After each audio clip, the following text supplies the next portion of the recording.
스카이 스포츠의 플로리안 기자가 오시멘은 확실히 이번 여름에 바이에른 뮌헨으로 이적할 거다. 근데 한 가지 변수는 지금 1억 유로 이상을 부르고 있다는 거죠. 1,400억 정도? 1,450억 네네. 오늘 환율로. 그러면 만약에 여기서 맨유가 더 베팅을 할까? 바이에른 뮌헨이 저렇게 접촉을 한다면 만약에 안 된다 그러면 해리 케인 몰빵인데 몰빵으로 가면 또 누가 있어? 레비가 있지. 자, 니네 이제 카드 없지? 아, 야, 그렇게까지도 가는구나. 너네가 살 수 있는 거는 이제 우리 케인밖에 없잖아. 그럼 레비는 자, 계속, 그러면 2억 줘. 2억 유로 줘. 자, 이제 나폴리와 밀란의 챔스 8강 1차전.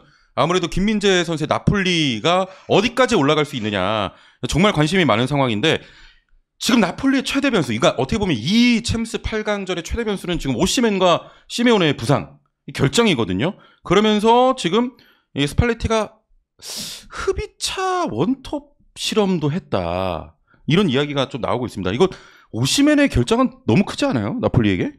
일단 뭐 기자가 먼저 한번 얘기 있을까? 네, 왜 오시멘은 일단 그 나폴리 돌풍의 주역이죠. 오시멘 앞에서 뭐 제공권도 되고 슈팅도 되고 전천후 공격수로 활동하고 있는데 네. 하필 챔스 8강 앞두고 그렇지. A매치에서 나이지리아 경기에 가서 부상을 당하고 왔잖아요. 네네. 근데 이 부상이 처음엔 어느 정도인지 몰랐는데 보다 보니까 8강 일정도 뛰기 어렵다.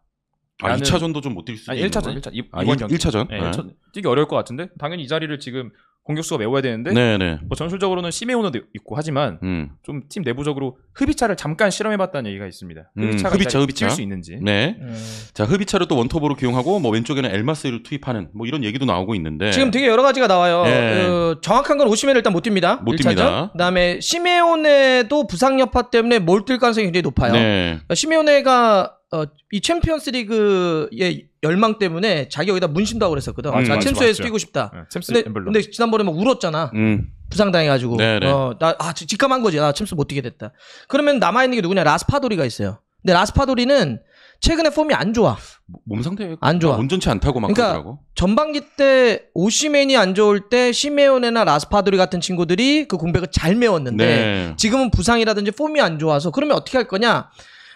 현지에서는 계속 제로톱이 나와요. 근데 우리가 흡이차의 제로톱은 얘기가 좀 몇 번 됐던 거죠. 몇 번 계속 나왔으니까. 그리고 또 하나 어떤 게 있냐? 엘마스 제로톱도 준비하고 있다는 얘기도 있어요. 네네. 엘마스도 이제 약간 세컨이나 측면 쪽인데 전방에 제로톱. 근데 뭐 그렇게 쓰면 스위칭을 하겠다는 소리니까 이번에 바이에른 뮌헨이 그나브리를 제로톱 선거 비슷한 거죠. 계속 스위칭하는. 네. 그래서 이제 엘마스냐 흡이차냐 이런 논의가 되고 있죠. 만약 흡이차를 세우게 되면 폴리타노하고 로사노를 세워놓고 스위칭을 계속 걸면서 경기를 하려고 하는 건데 근데 저는 이거로만 이제 좀 상당히 많은 이야기들이 나오고 있는데 네. 전술적인 포인트는 전 따로 있다고 봐요.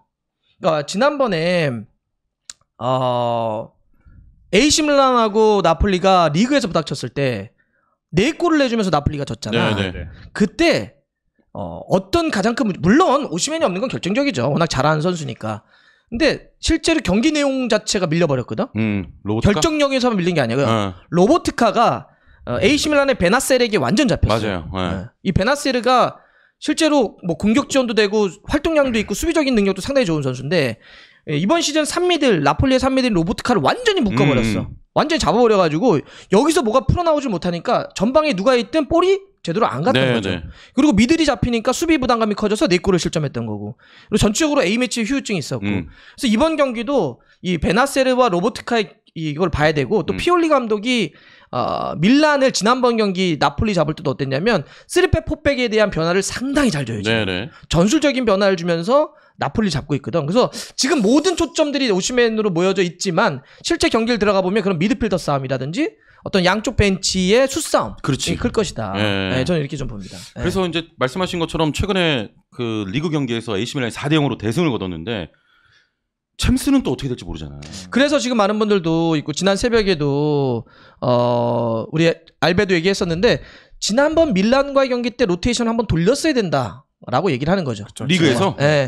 지금 와서 보면. 네. 근데 그건 뭐 어쩔 수 없는 일이고 지났으니까. 네네. 그래서 지금 뭐 당장은 일단 오시멘의 부상을 어떻게 메울 것이냐. 요거. 그래서 제로톱을 누구로 쓸 것이냐. 요거. 왜냐하면 제로톱 말고는 쓸 수 있는 카드가 없어서. 아니요, 모르겠어. 라스파도리 그냥 쓸까? 그럴지는 모르겠지만 만약에 뭐 제로톱이 몸 상태를 봐야 되는 안 좋다고 한다면. 네네. 아니면 이제 미들에서는 그 3미들 로보트카를 중심으로 한 3미들이 이번에 또 혹시 밀란에 잡힐까? 이것도 좀 봐야 될 것 같고. 경기 전날마다 UEFA에서 예상 라인업을 짜거든요. 네네. 최근 선수들의 이제 활약이나 이제 감독의 멘트를 참고해서 쓰는 건데 UEFA에서 제로톱으로 지금 거론한 선수는 라스파돌이에요.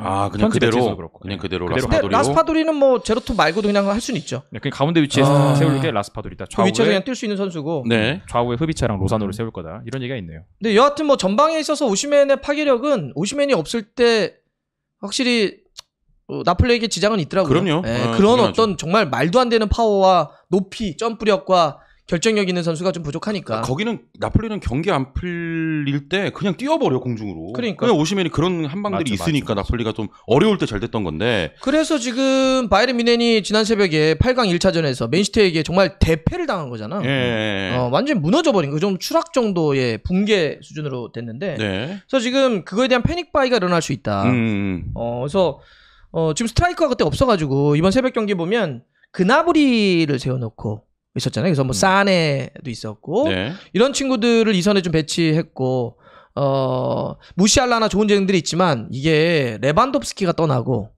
그다음에 추포모팅이 부상으로 이번 경기 그렇죠. 못 뛰고 그러다 보니까 네.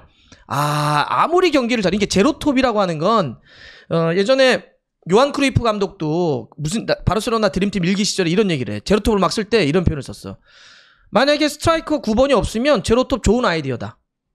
그런데 좋은 9번이 있으면 그냥 9번 써라. 그렇죠. 이런 표현을 썼거든. 네. 제로톱은 스트라이커 없으니까 쓰는 거죠. 그치. 그러니까 이거는 대체 플랜인 거야. 그렇죠. 대체 플랜이죠. 맞아요. 네. 그러니까 이번에 딱 그 맨시티가 그거를 본 거지. 그러니까 사실 지금 이번 새벽에도 나폴리가 그래서 웬만하면 9번을 어떻게 써볼까 생각할 수 있다는 얘기 나는 나폴리가 그냥 라스파도리로. 네네. 근데 안 되면 흐비차가 그렇게 쓰는 거야.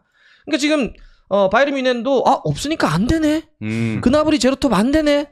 토마스 밀러는 또 백업으로 쓰네. 뭐 이렇게 되니까 그럼 스트라이커 필요한 거 아니야? 네. 이런 문제가 있었고 스카이 스포츠의 플로리안 기자가 이 친구도 유명한 친구인데 오시멘은 확실히 이번 여름에 바이에른 뮌헨을 이적할 거다.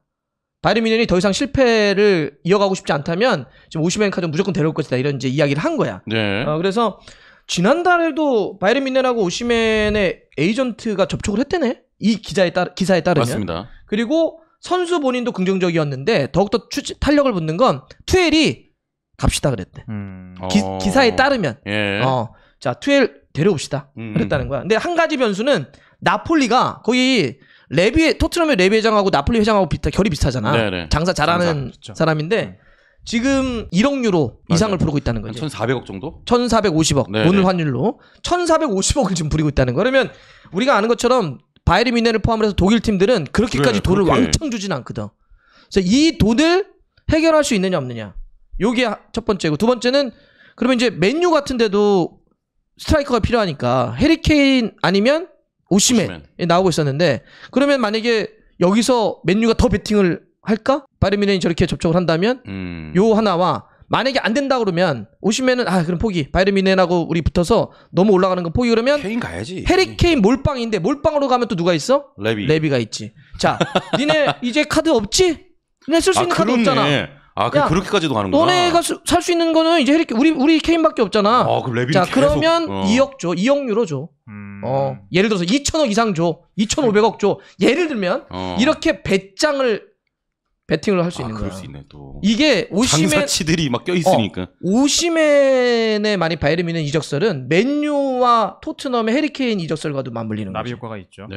그러면 또 케인은 토트넘 종신이 될 수도 있고. 그렇지. 네. 만약에 너무 말도 안 되는 가격을 불러버리면. 그렇지. 그렇지. 이거 막 거기까지 연결되네요. 그러면 사실 손흥민도 해리케인의 이적과 물려서 자신의 판단을 할 수도 있거든. 그렇죠. 같이 가거나 같이 가거나. 그렇게 할 수도 있고. 그렇게 되면 만약 저런 건 있더라고. 바이에른 뮌헨이 자기네들도 붙어서 오시멘이 만약 너무 비싸다. 만약에 맨유까지 붙어가지고 막 한다. 뭐 맨유도 예를 들어서 해리케인 너무 비싸다. 그러면 이제 쓸 수 있는 카드들 누가 있냐? 아탈란타의 그 덴마크 있잖아. 네네. 라스무스 회이룬. 그러니까 회이룬. 카드로 돌 수는 있다는 얘기는 하고 있어요. 근데 여하튼 1픽은 해리케인, 오시멘. 그렇죠. 네. 이거 재밌네요, 이것도. 예. 자, 다 물려 있으니까. 다 물려 있으니까 그렇지. 스트라이커가 너무 귀하니까 지금 아, 시점에서. 진짜 여름에는 쩐의 전쟁이 될 것 같습니다.